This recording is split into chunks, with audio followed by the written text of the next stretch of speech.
भारत माता शिव शक्ति अवतार। आज है 5/3/2025। रिवाइज डेट है 13/7/1967। लवली बच्चे, किसी को भी राजी करने के लिए थोड़ी बहुत पूजा कर लेनी चाहिए। याद फिर भी शिव बाबा को ही करना है, परंतु औरों को दिखाने के लिए मुंह हिला देना है, उसमें पाप नहीं है। ईश्वर को सर्वव्यापी मानना बड़ा पाप है। ओम नमः शिवाय। ना दूर देश की रहने वाली आत्मा देखने में आती है, ना दूर देश का रहने वाला परमात्मा देखने में आता है। एक है आत्मा और परमात्मा है, जो इन आँखों से देखने में नहीं जा सकते। और सब चीजें देखने में आती है, ये समझने में आता है। यह मनुष्य समझते हैं कि आत्मा अलग है, शरीर अलग है। आत्मा दूर देश से आकर शरीर में प्रवेश करती है। तुम हर एक बात को अच्छी रीति समझ रहे हो। हम आत्मा कैसे दूर देश से आती है? आत्मा भी देखने में नहीं आती। पढ़ाने वाला बाप परमात्मा भी देखने में नहीं आता। ऐसे तो कभी कोई सत्संग में या शास्त्रों में सुना नहीं है, ना कब सुना ना देखा। अब तुम जानते हो कि हम आत्मा देखने में नहीं आते हैं। आत्मा को ही पढ़ना है, आत्मा ही सब कुछ करती है। यह नई बातें हैं ना, और कोई समझा नहीं सकते। परम पिता परमात्मा जो कि ज्ञान का सागर है, वह भी देखने में नहीं आता। निराकार फिर पढ़ावे कैसे? आत्मा शरीर में आती है ना, वैसे ही परम पिता परमात्मा भी भागीरथ अथवा भाग्यशाली रथ में आते हैं। इस रथ की भी अपनी आत्मा है। वह फिर अपनी आत्मा को देख थोड़ी ही सकता है। बाप इस रथ के आधार से लेकर बच्चों को पढ़ाते हैं। आत्मा भी एक शरीर छोड़कर फिर दूसरा लेती है। आत्मा की पहचान है, मगर देखी नहीं जाती। वह तुमको पढ़ा रहे हैं। यह है बिल्कुल ही नई बात। बाप भी कहते हैं कि मैं भी ड्रामा अनुसार अपने ही समय पर आकर शरीर धारण करता हूँ। नहीं तो तुम मीठे मीठे बच्चों को दुख से कैसे छुड़ाऊं? अब तुम बच्चे जागे हुए हो, दुनिया में तो सभी सोए हुए हैं। जब तक कि तुम्हारे पास आकर समझे और ब्राह्मण बने। और सत्संगों में तो कोई भी जाकर बैठ सकते हैं। यहाँ पर यूं ही ऐसे कोई आ नहीं सकते, क्योंकि यह तो पाठशाला है ना। बैरिस्टर की परीक्षा में तुम जाकर बैठो तो कुछ भी नहीं समझ सकेंगे। यह भी है बिल्कुल नई बात। पढ़ाने वाले भी देखने में नहीं आता, पढ़ने वाले आत्मा भी देखने में नहीं आती। आत्मा अंदर ही अंदर सुनती रहती है, धारण करती है। अंदर ही अंदर निश्चय होता जाता है कि यह बात तो बरोबर ही ठीक है। परमात्मा और आत्मा दोनों ही देखने में नहीं आते। बुद्धि से समझा जाता है कि हाँ, मैं आत्मा हूँ। कई तो यह भी नहीं मानते, कह देते हैं कि यह तो नेचर है। बाप आते ही हैं इस नॉलेज से तुमको पावन बनाने। कर्म इंद्रियों जो धोखा देती है, उनको भी तो वश में करना है। मुख्य तो है ही आंखें, जो सब कुछ दिखाती है। आंखों से ही आत्मा देखती है, तो कहती है कि यह मेरा है, यह मेरा भाई है। नहीं तो समझे कैसे? कई तो फिर जन्म से ही अंधे होते हैं, तो समझाना पड़ता है कि यह तुम्हारा भाई है। देख तो नहीं सकते, बुद्धि से समझते हैं। वास्तव में जो अंधे सूरदास होते हैं, वह ज्ञान को अच्छी तरह उठा सकते हैं, क्योंकि उनके पास तो धोखा देने वाली आंखें ही नहीं हैं। स्त्री को भी नहीं देखेंगे, दूसरों को देखेंगे तो उनकी बुद्धि जावेगी, मगर आंखें ही नहीं हैं तो देखे कैसे? तो बाबा कितना समझाते हैं कि कर्मेंद्रियों को पक्का करना है। स्त्री को देखते हैं तो दिल होती है कि इनको गले लगाऊं, यह करूं, वह करूं, छूं, ऐसे करूं, तो यह सब नहीं होना चाहिए। यही तो शत्रु है। कोई तो बिल्कुल ही हाथ भी लगाने नहीं देते। भाई बुरी दृष्टि से अपनी बहन को कभी नहीं देखते हैं। तुम भी तो भाई बहन हो ना। बुरी दृष्टि का ख्याल तो जरा सा भी नहीं होना चाहिए। आजकल तो कलयुग है, भाई बहन की भी बुरी नजर हो जाती है, वह भी खराब हो जाते हैं, परंतु लो मुआफिक भाई बहन की बुरी ख्यालात हो नहीं सकती। हम बाप के बच्चे हैं, बाप डायरेक्शन देते हैं कि तुम ब्रह्मा के बच्चे हो, तो यह ज्ञान हो जाता है कि तुम भाई बहन हो। हम आत्माएं भगवान के बच्चे हैं, निराकारी। फिर शरीर में प्रजापिता ब्रह्मा द्वारा भाई बहन हो जाते हैं। हम आत्मा इन शरीर से अलग हूँ, इन कर्मेंद्रियों से कर्म करती हूँ। मैं तो इनसे न्यारी आत्मा हूँ। यह शरीर लेकर मैं पाठ बजाती हूँ, यह भी अलौकिक है, और कोई मनुष्य यह पाठ नहीं बजाते। तुम जानते हो, बार बार अपने को आत्मा समझ बाप को याद करना है। फिर वही बाबा हमारा टीचर भी है, गुरु भी है। वह साकारी ही बाप टीचर गुरु अलग अलग होते हैं। यह निराकारी तो एक ही बाप भी है, तो टीचर भी है, तो सतगुरु भी है। यहाँ बच्चों को भी नई शिक्षा मिल रही है। बाप टीचर गुरु तीनों ही निराकारी हैं। हम भी निराकारी आत्मा पढ़ रही हैं। तब तो समझा जावे ना, आत्माएं परमात्मा अलग रहे बहुकाल, मिलन फिर यहाँ पर ही होता है, जबकि बाप को आकर पावन बनाना होता है। मूल वतन में आत्माएं जाकर मिलेंगी, परंतु वहां पर तो कोई खेल ही नहीं है। वह तो है अपना घर। यहाँ पर तो जब आत्माएं रहती है, अंत में तो सभी आत्माएं वहां पर ही चली जाएंगी। आत्माएं जो पाठ बजाती आती है, वह बीच में से वापस जा नहीं सकती। अंत तक ही पाठ बजाना है, पुनर्जन्म लेते ही रहना है, तब तक जब तक कि सभी ना आ जावे। सतो प्रधान से सतो रजो तमो में आते हैं। फिर पिछाड़ी में नाटक पूरा होता है। तमो प्रधान से फिर सतो प्रधान बनना है। बाप सभी बातें तो ठीक ठीक समझाते हैं। शिव सत्य कहा जाता है ना, सत्य बोलने वाला पुरुषोत्तम बनने के लिए तो यह एक सत्संग होता है। बाप जब आवे तब उनके ज्ञान को ही सत्संग कहा जाता है, बाकी तो सभी है कुसंग। गाया भी जाता है ना, संग तारे कुसंग बोरे। कुसंग है रावण का। बाप कहते हैं मैं तो तुमको तार कर रहा हूँ, फिर तुमको डुबोता कौन है? तमो प्रधान तुम कैसे बन जाते हो, वह भी तो बताना पड़ता है ना।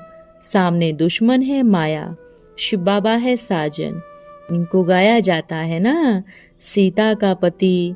यह महिमा कोई रावण की नहीं है, सिर्फ कहेंगे कि रावण है बस, और कुछ नहीं।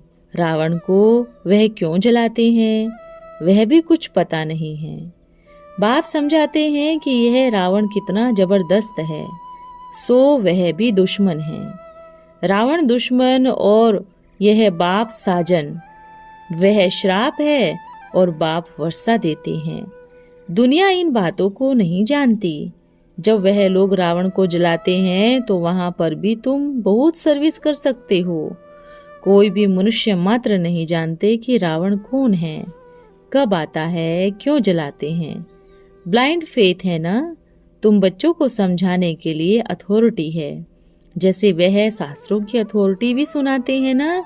फिर सुनाने और सुनने वाले भी बहुत मस्त होकर सुनते हैं, उनके लिए पैसे देते रहते हैं। संस्कृत सिखाओ, गीता सिखाओ, तो उनके लिए भी बहुत पैसे देते हैं। तुम जानते हो कि वे सब waste of time, waste of money, waste of energy करते हैं। बाप भी कहते हैं कि तुम कितना waste of time, waste of energy करते रहते हो, वेस्ट ऑफ मनी भी करते आए हो।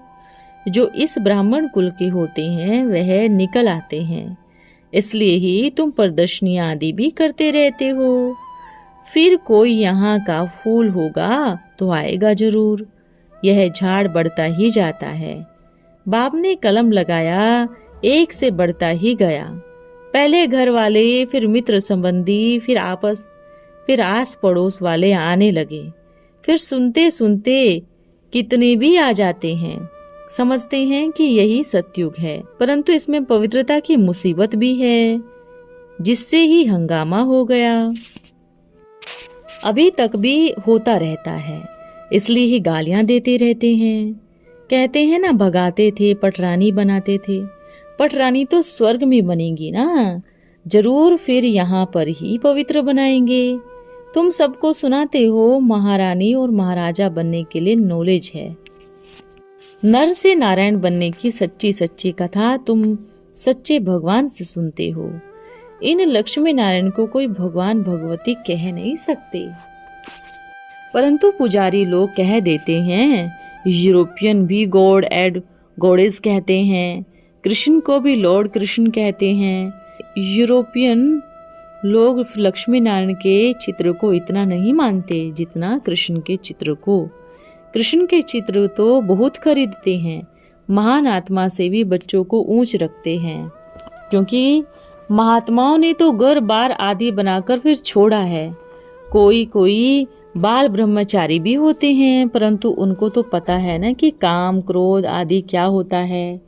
छोटे बच्चे को तो पता ही नहीं रहता, इसलिए ही महात्मा से भी ऊंचा कहा जाता है। इसलिए ही कृष्ण को जास्ती मान देते हैं।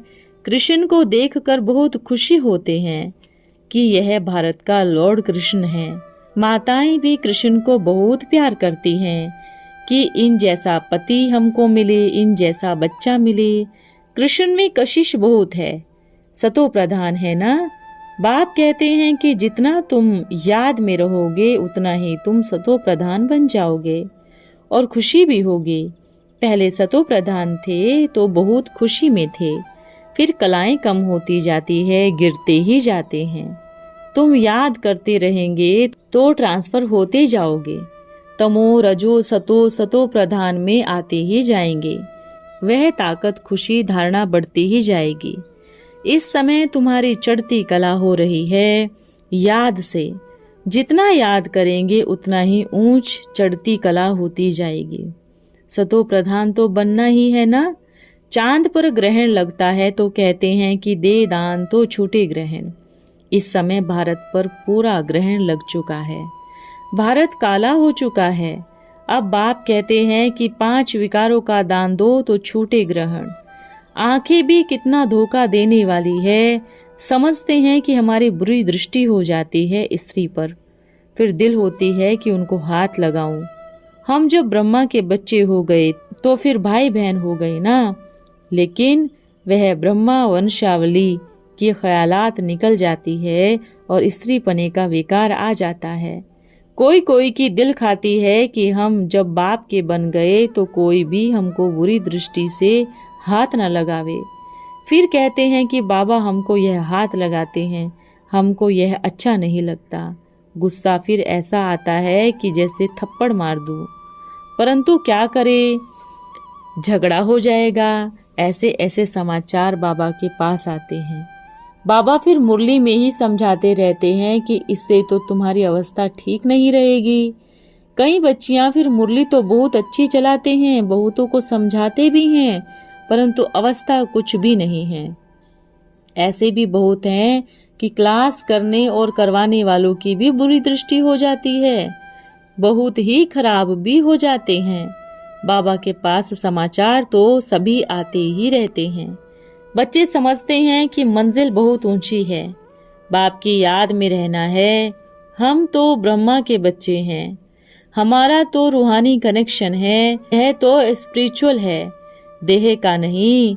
वैसे तो खून से भी सभी पैदा होते हैं, सतयुग में खून से होता ही नहीं, परंतु वह शरीर योग बल से मिलता है। कहते हैं पतित होने बिना बच्चे कैसे पैदा होंगे। बाप कहते हैं कि वह तो है ही निर्विकारी, पतित होते ही नहीं।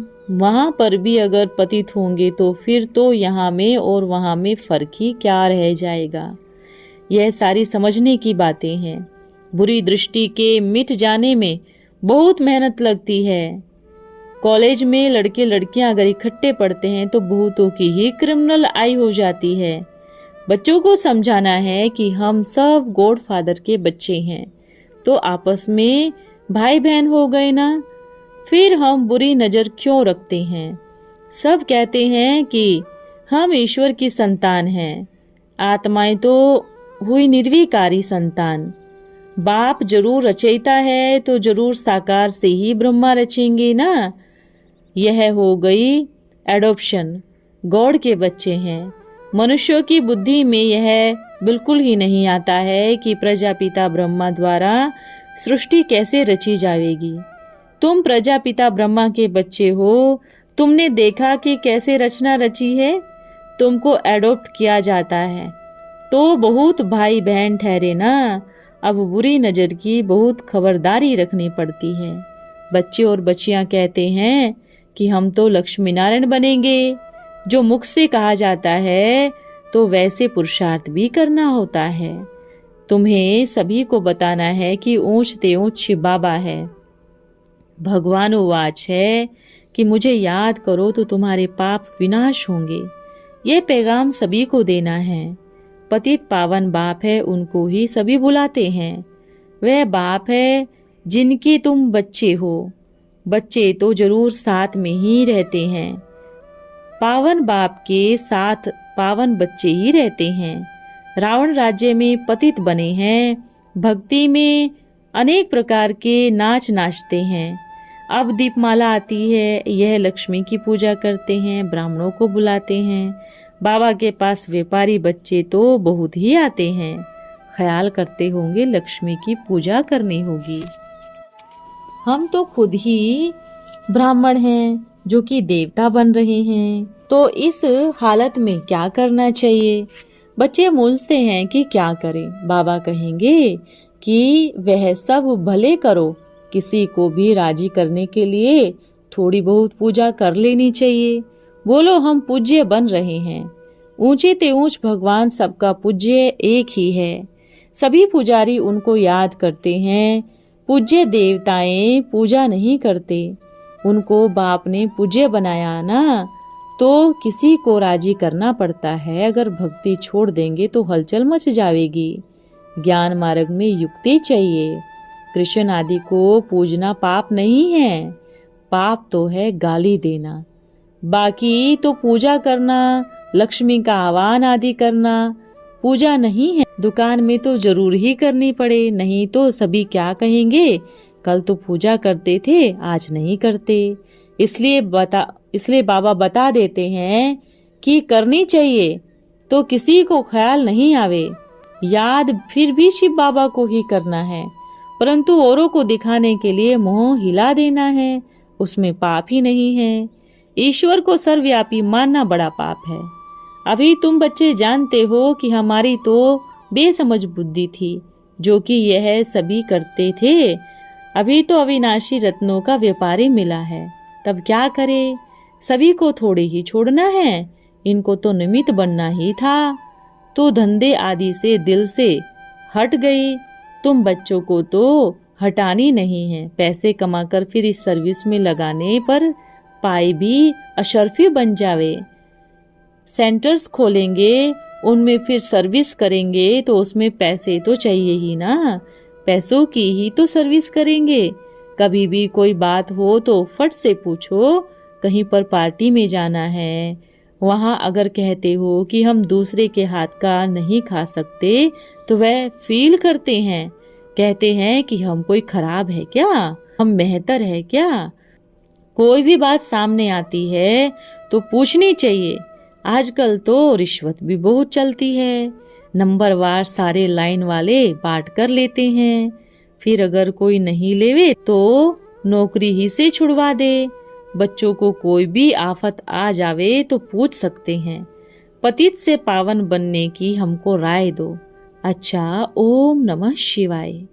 आज का वरदान है महान पद के अधिकारी भव। अभी पुरुषार्थियों के स्वयं की चेकिंग का समय चल रहा है। चेकिंग के समय चेक नहीं करेंगे तो तकदीर को चेंज नहीं कर सकेंगे। जो जितने महीन रूप से स्वयं की चेकिंग करते हैं, उतना ही भविष्य महान पद की प्राप्ति की बुकिंग होती है। चेकिंग करना अर्थात बुकिंग करना। ऐसे करते हो। ओम नमः शिवाय।